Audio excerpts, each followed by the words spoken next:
In this video, we're going to discuss how The Handmaid's Tale reflects narcissistic family systems, corporate culture, and relationship and friendship dynamics.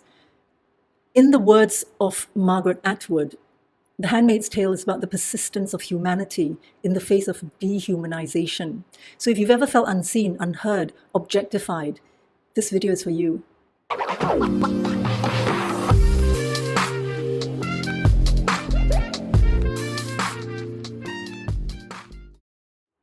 I want to ask you a question.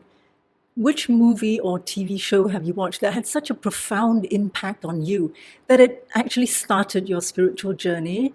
Today we're going to deep dive on how movies can gain us so much self-knowledge, and self-knowledge is the ultimate power. You see, through watching movies and TV shows, I noticed a pattern emerging within me, and I questioned, why did it affect me so much? I mean, yeah, sometimes sad things happen and we feel sad for the characters of the movie. But when we're really invested, so invested in it that we feel sad for days, weeks, sometimes even years, then it's worth examining. For me, it took 2 TV shows to realize a pattern. One is Westworld, the other is The Handmaid's Tale. Now, Westworld is about dehumanization and consciousness. The Handmaid's Tale is about dehumanization and the triumph of the human spirit. Westworld made me delve really deeply into the concept of consciousness, and The Handmaid's Tale inspired me to be defiant, resilient, and tenacious. Today I want to talk about The Handmaid's Tale because it's timely for several reasons. I mean, look at the state of the world now. Secondly, it reflects so much dysfunctional narcissistic families, and I think it's really important to keep on spreading awareness about that.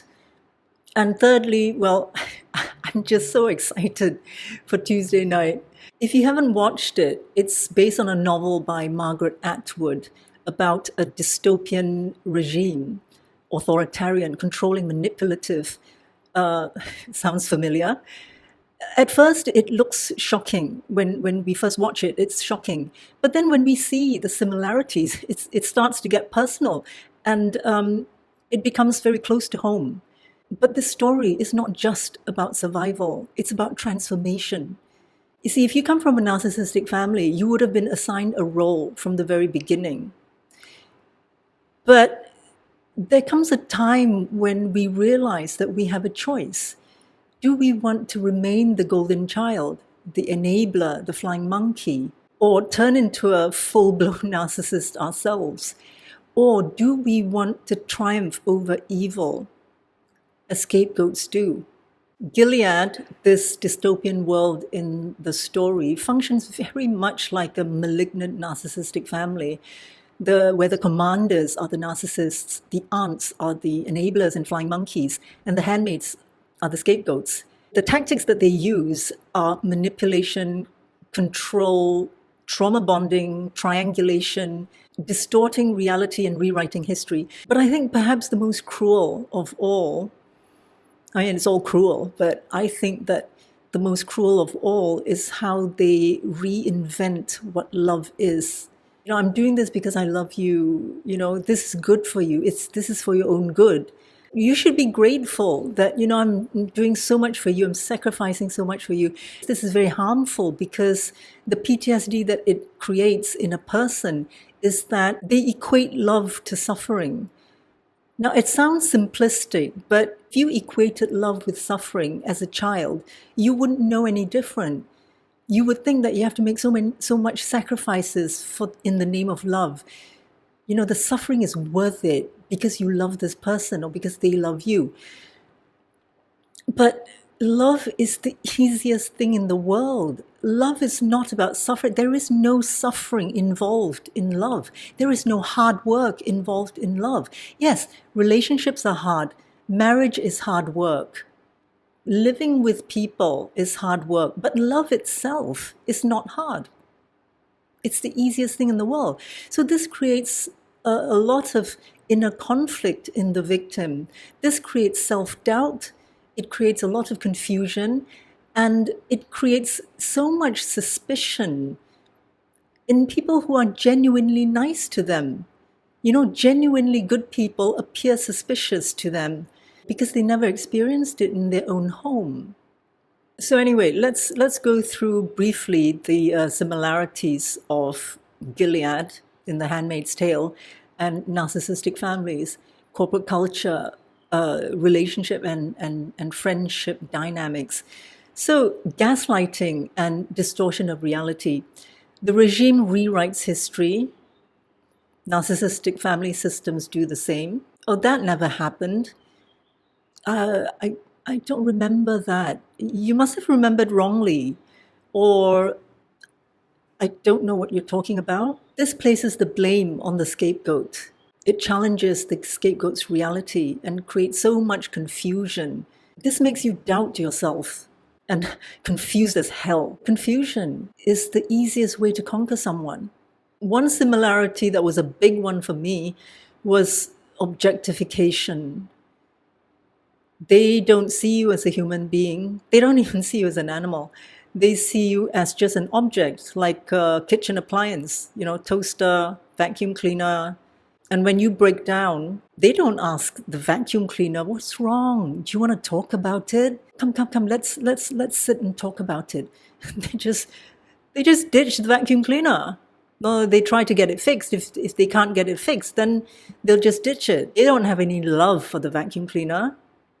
Objectification was that was the one word that I narrowed down when I detected a pattern within me.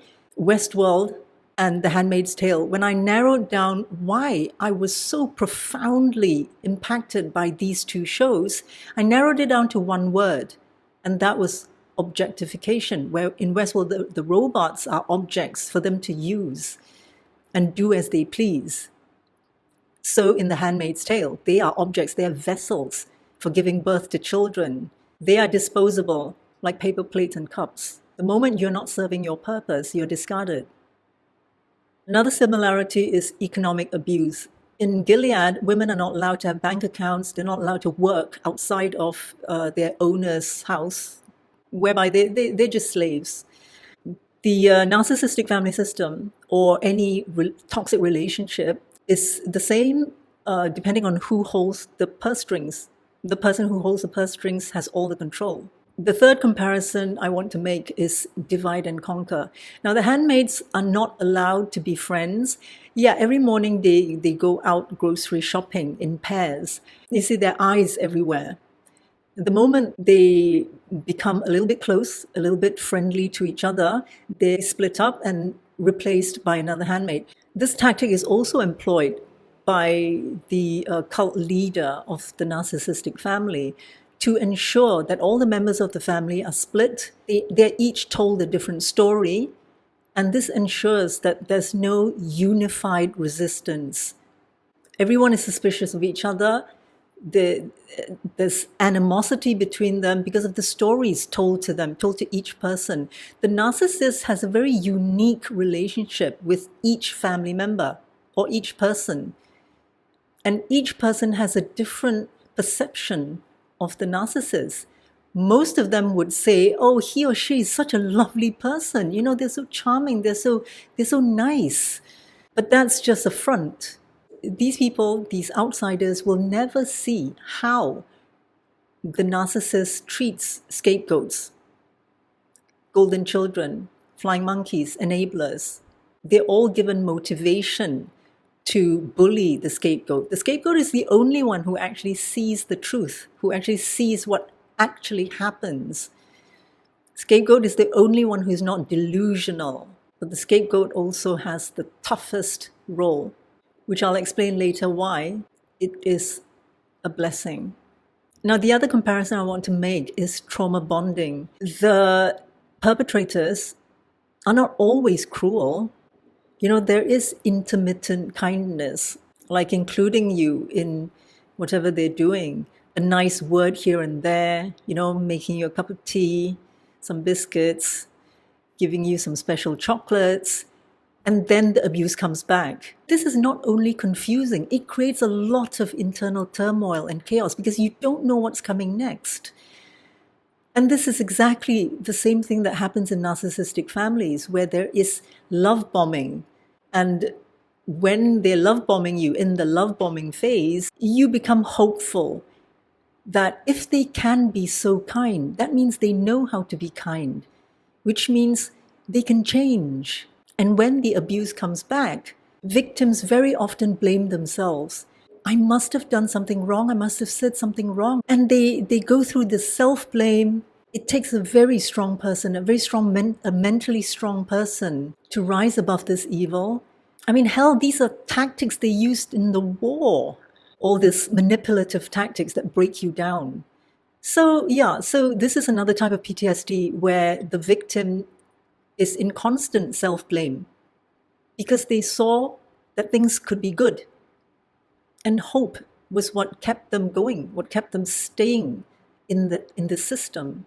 This story is not so much about survival, but relentless hope.